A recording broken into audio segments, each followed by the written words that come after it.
Hollingbourne Circular.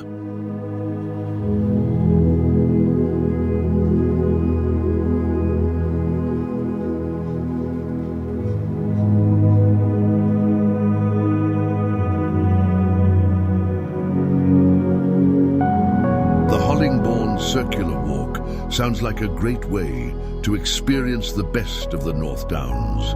It's a challenging but rewarding hike that takes you through some stunning scenery, from the rolling hills of the North Downs to the charming village of Hollingbourne to the iconic Leeds Castle.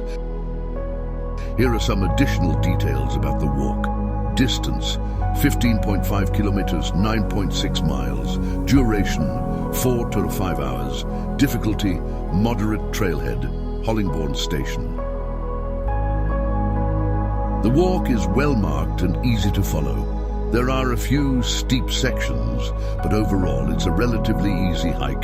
There are also a few stiles and gates to cross, so be sure to wear appropriate footwear. The best time to do the walk is during the spring or fall, when the weather is mild.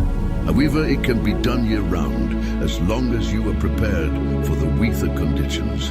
Here are some things to pack for the walk: hiking boots or shoes, comfortable clothing, sun hat, sunscreen, water bottle, snacks, map and compass optional. If you are planning to do the walk, I recommend starting early in the morning to avoid the crowds. You can also pick up a trail guide from the Hollingbourne Tourist Information Centre.